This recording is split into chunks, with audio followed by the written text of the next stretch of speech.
I'm a clinical psychologist, and for over 20 years I've had my practice in an office building on Wilshire Boulevard. And, you know, it was nice in some ways, but for a lot of reasons, my rent, I shared the space with a psychiatrist and I rented space to others.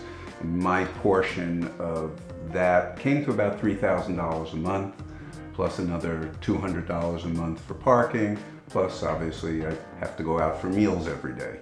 So when I decided to build this, you know, in terms of adding to my mortgage, our original estimate for costs was probably about $126,000, and as is often the case, it came in somewhat higher than that. I think we spent about $156,000 for it. And with that, and with the interest rates that we had, it probably added about $500 a month to the cost. So compared to what I was paying for the office, it was quite a savings. Well, there are a couple of features that I really like. One of them is we built the walls a little bit thicker than standard because I wanted it to be really quiet in here. And so it is really quiet no matter what. Not that the neighborhood is that noisy, but if somebody's running a leaf blower or their kids screaming across the street, we don't hear it at all. And also the other side of that is with the extra insulation and the like, it stays warm or cool. It doesn't need as much ventilation as, you know, might have thought it would. So I really like that feel. The other part, I think as Marcia said, that we didn't anticipate quite so much was that the deck would be so useful to us. Because it seems odd, it's fairly close to the house, but it doesn't feel like that when we're outside. There's a planting and just, facing this side of things, it just feels very comfortable, and the view out to the garden makes it feel like you're in a garden.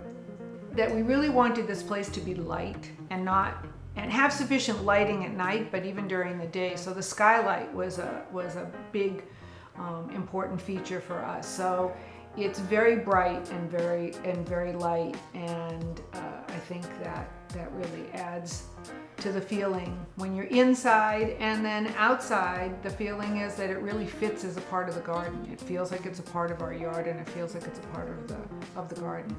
Well, the land that this ADU sits on was my vegetable garden. Gardening is a big part of our lives, and in order to make up for that lost space, we came up with the notion to have a roof garden.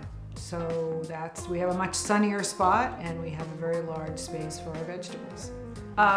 The great part of it is we have wonderful sun all the time, which is not something that we've been used to in any garden really that we've had. So we've made some adjustments, and right now it's mostly filled with our citrus trees, and at this time of year it just smells luscious. And kind of looking forward to the trees growing up, so even the view from down below, you're going to see the greenery of the trees and the oranges. It should be really nice. I have one client, he likes to say he comes early because he can sit, the waiting room is now in the garden, and he says, I don't have any place else where I get to sit in the garden these days. The ADU has made my work life so much better, and the pleasure for me is that I can be in the house, I can have breakfast, and it's 9 steps into the office. Everything is warm and cozy and ready for me, and it's just like I went into another room of the house. And then during my breaks, I get to go back in the house or play in the garden.